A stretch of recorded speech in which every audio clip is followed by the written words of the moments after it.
ಮಲೆನಾಡಿನ ಹಳೆಯ ಸಂಪ್ರದಾಯಗಳಲ್ಲಿ ಒಂದು ವಿಶೇಷವಾದ ಕೆಲಸ ಅಂದರೆ ಸಾಣಿಗೆ ಅಥವಾ ಜರಡಿ ಬಳಸಿ ಅಕ್ಕಿಯನ್ನು ಸ್ವಚ್ಛಗೊಳಿಸುವುದು. ಇದನ್ನು ನೋಡೋದೇ ಒಂದು ವಿಶೇಷ ಅನುಭವ. ಅಕ್ಕಿ ಅಥವಾ ಧಾನ್ಯಗಳನ್ನು ಸಾಣಿಗೆಯಲ್ಲಿ ಹಾಕಿ ನಿಧಾನವಾಗಿ ಆಡಿಸಿದಾಗ ಕಲ್ಲು, ಹುಲ್ಲು, ಧೂಳು ಬೇರ್ಪಡುತ್ತವೆ. ಹಳ್ಳಿಯ ಕಡೆಯಲ್ಲಿ ಅಕ್ಕಿ, ಬೇಳೆ, ಕಾಳು, ಗೋಧಿ ಇಂತಹ ಧಾನ್ಯಗಳನ್ನು ಸ್ವಚ್ಛಗೊಳಿಸಲು ಇನ್ನೂ ಈ ರೀತಿ ಪರಂಪರೆಯ ವಿಧಾನಗಳನ್ನು ಬಳಸುತ್ತಾರೆ. ಬಿದಿರಿನಿಂದ ಮಾಡಿದ ಸಾಣಿಗೆ ಅಥವಾ ಜರಡಿ ಬಹಳ ಹಗುರವಾಗಿದ್ದು ಸುಲಭವಾಗಿ ಧಾನ್ಯಗಳನ್ನು ಬೇರ್ಪಡಿಸಲು ಸಹಾಯ ಮಾಡುತ್ತದೆ. ಇದನ್ನು ಸ್ವಚ್ಛಗೊಳಿಸುವಾಗ ಬರುವ ಶಬ್ದ ಕೆಲವರಿಗೆ ಅದು ಒಂದು ರೀತಿಯ ನೈಸರ್ಗಿಕ ಸಂಗೀತದಂತೆ ಅನುಭವವಾಗುತ್ತದೆ.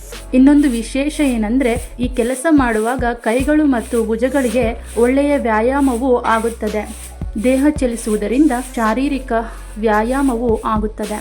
ಈ ರೀತಿ ಮಲೆನಾಡಿನ ಹಳೆಯ ವಿಧಾನಗಳಲ್ಲಿ ಕೆಲಸ ಮಾಡುವುದಕ್ಕೆ ಒಂದು ಸರಳ ಸೌಂದರ್ಯ ಇದೆ.